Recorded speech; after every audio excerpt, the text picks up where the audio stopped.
Built it right, built it strong, built it fast, built it done, built it true, built it real, yeah, I built it. All right, and we are off to the races. It is a beautiful day here. I'm really excited. I just got a new little lens for my camera, so hopefully the glare will be down. I noticed on some of the first couple days of recording, the footage had a little glare. So hopefully this will take care of it. And, that's life, isn't it? You notice, you build something, and then you notice, oh, it could be a little better here. And then you improve it, or you don't, right? And I feel like that's what separates people. Are you the kind of person that when you notice something isn't working, when you notice there's a problem, do you fix it, or do you live with it? And those are two very different kinds of people. I heard this thing around having a fixed mindset versus a growth mindset. A fixed mindset is one of those mindsets that's, this is good enough. We're here, we've arrived. I do not need to improve anything anymore. I am happy with the way things are, and I'm done. I'm happy with where I'm at, and I'm done. Happy with where I've gotten to in life, and I'm done. The growth mindset person says, you know what, this could be better. And you know what, I'm gonna grow in this area of my life. I've arrived at this point, but here's this other side of life that I have not invested much into. And the beautiful thing about being a growth mindset person is that helps you identify needs, right? It kind of always puts you into this mode of need detection, right? You're able to see the needs. You're able to know what needs to be done. And then, boom, there you go. You got yourself a new little project, a new something to work on. And man, I am so thankful. Could you imagine a world? This might be what hell is. A world where nothing grows, where you don't grow, where plants don't grow, where seasons don't change, where everything is fixed, where everything is static. There's no more dynamics. The seasons don't change, the weather doesn't change, the faces don't change. Everything is finished. Everything is complete. Everything is fixed. You couldn't, there's no more new recipes. There's no more new music. No more new cars. No more new nothing. I think all of us would lose our minds because life is in the change. You know what I mean? Life is in giving and making new things, bringing things into the world that weren't there before, right? No more new kids. That's a pretty sad world. We're all going to be extinct here pretty quick. So we need newness. We need growth. We need change, or else we die. And that kind of dovetails pretty nicely into what I want to talk about today, I guess, which is all around provisioning. Provisioning. And really, what does it mean to provision? It means you're bringing resources to the table. You are providing. You're a provider. You're provisioning. You're a provisioner. And why am I talking about that? Well, this is one of the six main tasks. One of the big to-dos when you're doing a project. On any project, you need resources, and you're going to need somebody or some way to provision you those resources so that you can actually build the thing that you're wanting to build to solve the problem, to deliver the deliverable or the solution, right? So provisioning is a huge fundamental aspect to all projects, to anything you're doing in life. Anytime you want to work on anything, you're going to need resources, and you're going to need some way to get them provisioned to you. Whether that means driving down to the store and buying groceries for the week, or signing up for a subscription service to watch some Netflix tonight, or whatever, getting money by working, by trading your labor for some dollar bills so that you can buy some health insurance and not use it. Somehow, some way, you're going to need to get provisioned resources to do stuff, to do work, to do projects. And today I want to talk about that activity because if you're a manager, or maybe you're a solo project person, I don't know about for you, but for me, I'm pretty bad at provisioning. I tend to not think too much around, hey, if I had that extra resource, what would that unlock for me? What would that enable? And I was thinking about provisioning this morning because I got this new lens for this camera. And I was thinking, this is a big growth for me. I noticed a thing, and instead of just working with what I got, instead of just accepting the way things are, I went online, I did some research about why the glare is happening the way it is. And then I found that the solution is this little natural, like this little snap-on thing that helps take it down a little, take down the glare. So I bought it. I provisioned myself the solution, and then it was delivered to me. And guess what? I just verified it worked correctly and validated that, sure enough, it fixed the problem. So provisioning is one of those things that if you're like me, sometimes you just learn to live with the fewer resources. Learn to live with the fact that, if I would have bought that tool, it would have saved me a couple hours worth of work. But, I already have, this other tool, and it kind of gets the job done. I'll just limp along and deal with it.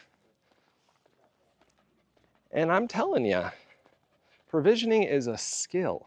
It is a skill to learn to recognize, hey, now is the time we need to upgrade our resources because it's going to enable better delivery. It's going to enable a kind of solution that's going to get a big upgrade.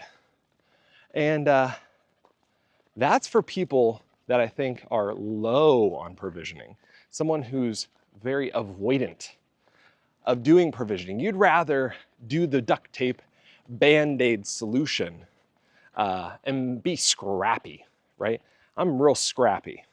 You'd rather be scrappy than buying the right thing to really solve the problem.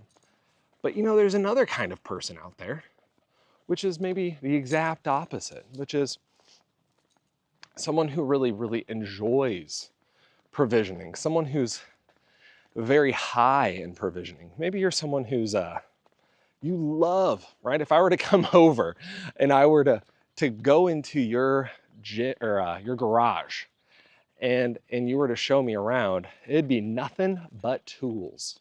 You would have outlined where every socket wrench and drill bit goes. Have you ever met those people? I knew a guy, he was a manager. No, was he a manager?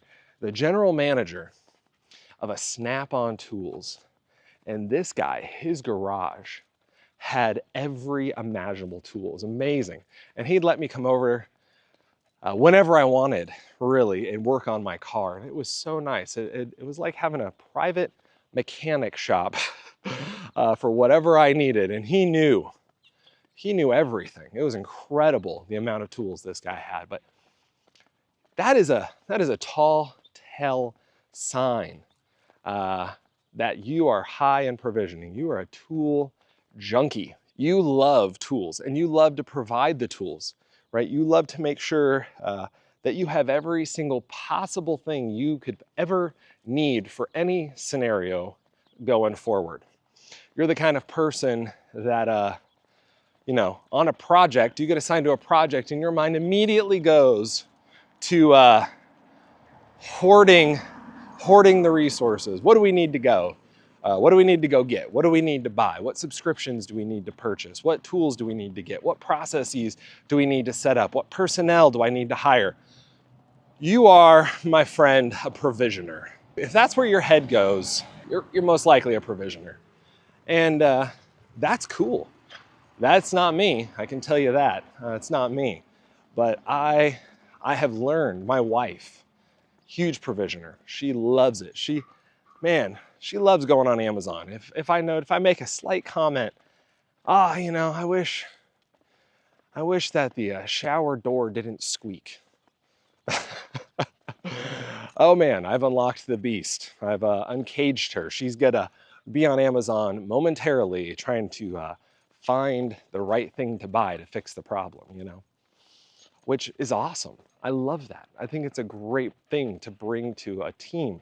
It's a great skill to have, is to be a strong provisioner. And really, all a provisioner is someone who, what they do is they look at the need, they look at the problem, then they say, hey, what resources are we gonna need to solve that need, right? What resources are we gonna have to have on hand in order so that when a solution is ready to be made, when we're ready to deliver a solution, when we've spec'd out something, we have all of the goodies. We have all of the stuff we're gonna need to implement the solution. Now, one of the things that I think get overlooked a lot of times in provisioning, in the act of provisioning, isn't just materials, right? It's not just materials. That's pretty obvious. You're gonna need computers. You're gonna need drills. You're gonna need lumber, right?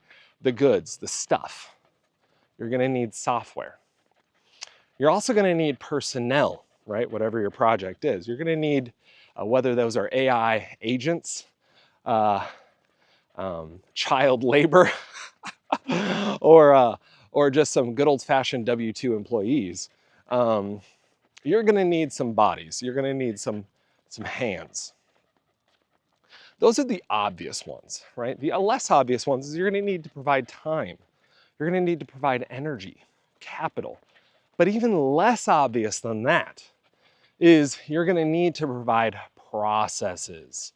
You're gonna need to provide workflows. You're gonna need to provide communication channels. And what's interesting about provisioning, it's a lot easier to provide a tool than it is to provide a process, right? Because at the end of the day, sometimes setting up a well-functioning process for your project in and of itself turns into what? A project, right? In and of itself, it turns into its own sub-project, because all of a sudden now you gotta get approvals, you gotta meet with your team about, hey, we're gonna need this process in order to perform this project. Well, if that's a real big need, at that point, my friend, you've kicked off a sub-project. And so because of that, I think a lot of times people hate's a strong word, they dislike provisioning well-functioning processes. And if you're a mid-level manager, or you have a couple teams you oversee, you know exactly what I'm talking about. It's a lot easier to tell a teammate to go get a subscription for a tool they need than it is to coordinate across teams about a new way of maybe submitting a deliverable, or doing a change request, or gosh, I don't know, it could be really anything. Changing the way you guys do stand-ups or your monthly meetings, or changing anything, right? Or maybe an event that you're planning, changing the way that event runs. Oh gosh, event planning projects talk about drama. Drama, drama, drama, drama, drama. And if you're gonna change that process, yeah, there's gonna be some drama, no doubt. So what I'm trying to get at there is saying is that provisioning is more than providing tools, personnel, time, energy. It's providing the workflow. It's providing the process, which makes you have to really, as a good provisioner, you have to be on your A game. You have to be thinking, what does my team need, or what do I need in order for really sweet, awesome workflows to enable delivery, to enable specification, to enable scoping, to enable verification, to enable healthy validation, right? If you're a provisioner, you need to have your A game on thinking about the 5 other activities, those 5 other tasks that are fundamental to every project. And how are you making sure that each of those tasks has what it needs to be successful? Okay, that's a lot of work.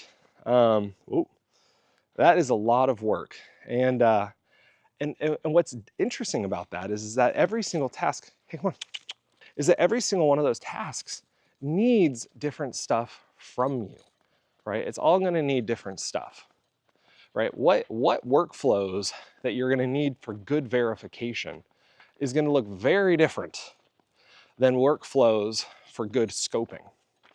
And so you as a manager or as a person, a project leader, and if you're in charge of provisioning, if you're the person who's there to make sure everyone has what they need, you're gonna need to be thinking, okay, how am I gonna enable, what's our scoping process? How am I gonna train up my team for how to scope well, all right? What's our verification process? What's our validation process? How am I gonna provide my team what they need in terms of, hey, they've decided the process of verification, now they're gonna need this tool, they're gonna need this time, you're gonna have to help them. You're gonna have to help them, right? So that is the role of a provisioner. And if you're a solo project lead, when you're doing it yourself, you can be in your own head about it, right? If you think about it, if you're just talking, if you have a spec in your head, you don't have to communicate it, you don't have to write it down. You just do it, right? And so you can even say, hey, it becomes so seamless, you feel like you didn't even have to specify because you just had it in your head. All of a sudden, if someone else you're working with, they can't read your mind, they don't know what you're doing. And so they need a spec on a piece of paper. They need for you to write down the requirements. They need for you to write down your design plan. And so now you have a process. Well, what's our process for communicating? What's our process for writing these requirements down? What's our process for writing out a design plan? And then what's our process for making sure verifying it was done correctly? Who's doing that? All of a sudden, just communicating to one person in a well-functioning project, well, golly, that sounds like you're gonna have to provide a lot of infrastructure, a lot of support, unless your team is very tight-knit and can read each other's minds, which saves you a ton of coordination costs. That's an interesting thing, right? So I read a study a long time ago during my PhD around basketball teams and how 5 players, really the human mind is able to store up to, I think it was 5 or 4 other, maximum 4, 3 or 4 other minds in their mind, right?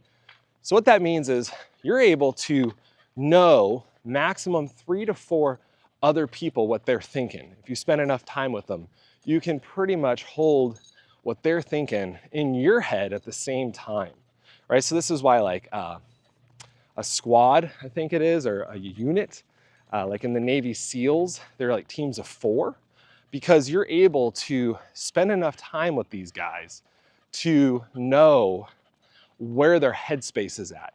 And what the beauty of this is, this human skill, like basketball team, 5 players, right?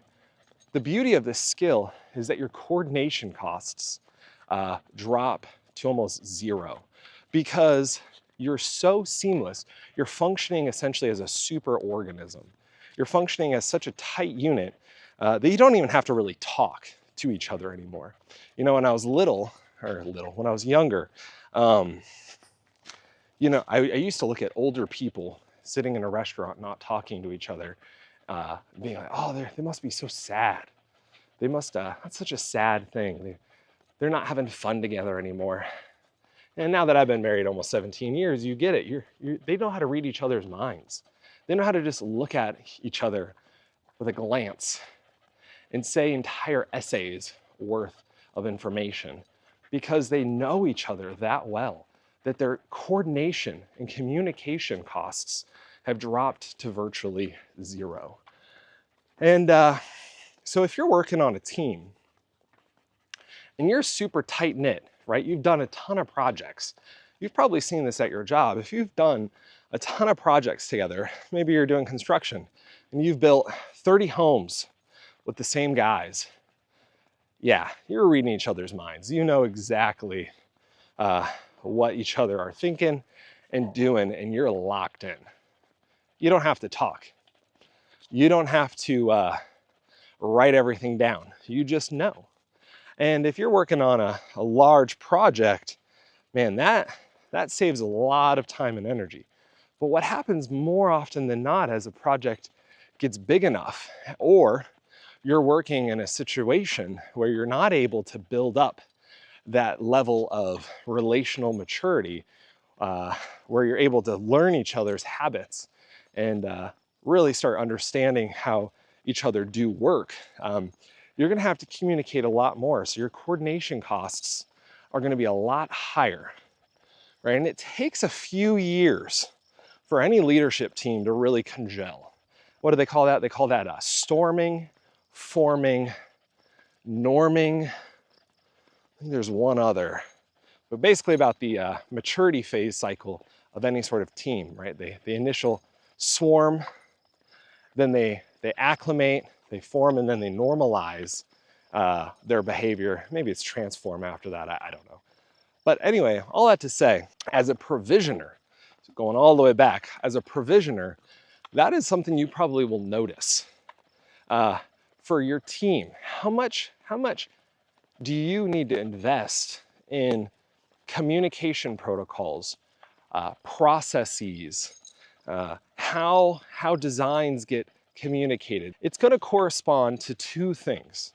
The first thing is going to relate to, well, how mature is your team? How much work have they done before? How many projects have you worked with these people on? That's one. And then two, it's how complicated is the project you're working on, right? If it's a super simple thing, you're changing a web page, that's not that hard. You just make maybe a little change request, and that's about it. And then you verify that they did it, and now you're happy. Not super hard. That process as a provisioner, pretty easy to set up. But what if you want to do a complete overhaul of your website? Okay, well, that's going to be a little bit more of an undertaking. And so now you're going to have a RACI, you're going to have to assign who's doing the nav, who's doing the overall architecture, who's doing content, transition, content, migration, management, right? There's a lot to that project. And so now as a provisioner, as a person who's in charge of making sure everyone has what they need to be successful, well, golly, that is a lot more work for you because now everyone's gonna need all of those processes. So, that is an interesting thing about management is a lot of times when you're talking to people about project management, they want to apply one thing, one framework to how you do a project. So it doesn't matter if it's changing a web page or if it's completely overhauling your website. They want to apply the exact same process, the exact same project management framework to both of those projects. That's not a good idea. Luckily, the more recent conversations has talked a lot about tailorability, right? Here's a bunch of project management tools. Now you need to figure out which ones make sense for your project. And obviously, that is the correct direction. To imagine that you have to use a complete work breakdown structure just to pick your nose is pretty ridiculous. So that's where I stand on that topic. But really, what you need to do is be able to evaluate wisely, wisdom, right? You want to be a good leader, you need to have some wisdom up your sleeve around, hey, given our team, given our level of maturity as a team, given my relational knowledge and my understanding of working with these people, and given the complexity of this project, given how we're scoping the needs, and given the resources I think we can actually accumulate, right? This is how I'm going to provide the infrastructure to enable this project. You need to be able to have those soft skills, those hard skills, and the wisdom to know how to build it out, right? What tools in project management are actually going to be useful in this circumstance, right? What activities do we need to do as a team? Do we need a weekly check-in? Maybe we only need a bi-weekly check-in. How are you sizing up the cadence of your meetings? How are you sizing up the protocols and processes that are actually relevant? Or are you just doing a one-size-fits-all project management framework? I'm gonna say it's probably not a good idea if you are, because at that point, are you doing what's good for the team? Are you doing what's good for the solution? Or are you doing what's easy for you? And I think we all know the answer to that one. But maybe it's not. Maybe it's not. Maybe you're saying, well, I can't. I have no choice at my company. This is how we do things. And I have no power to adjust how we do project management, how I can lead projects. And maybe that's true. And I think that's a fair critique, and unfortunate if that is your circumstance, and would encourage you to color outside the lines. No, don't get in trouble, but try to think about how you can actually show your boss, hey, without the freedom to tailor projects and how we go about managing them, and I can lead them without the ability to give me a little wiggle room, it's going to cost you. It's going to cost you a lot of money. It's going to cost you a lot of time. But maybe you're in government and they don't care, and so they only care about risk. Well, then you bring it to risk and you say, actually, it's more risky. It's more risky by forcing me to do this, this version of project management. And make your case. Find a reason. Why is it more risky? Well, it's probably because why not allowing you to be reactive and dynamic and adaptive, it's gonna cause a level of rigidity that's gonna really be frustrating to the team, making them do worse work. And you don't want a team doing worse work. I can tell you that. Team morale is a big, big deal. So anyway, so that's provisioning. Are you high in provisioning? Are you someone who loves to provision? Are you a provider for your team, right?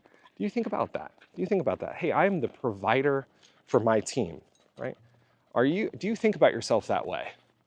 Or are you maybe are more like me on your growth journey, thinking about, hey, I need to actually get better at provisioning. I need to even be able to identify when it's time to accumulate a better resource, because I've been so scrappy for so long. I'm just the king of super glue and duct tape. I need to move on and do a little better for myself, and get the upgrade that I've been dragging my feet on getting, and actually help my team have what they need, instead of telling them to figure it out with one leg tied and one arm tied behind their back, right? Limping along. We don't want that. We want our teams to be thriving, not surviving. So anyway, that's all today on provisioning, and I'll catch y'all next time.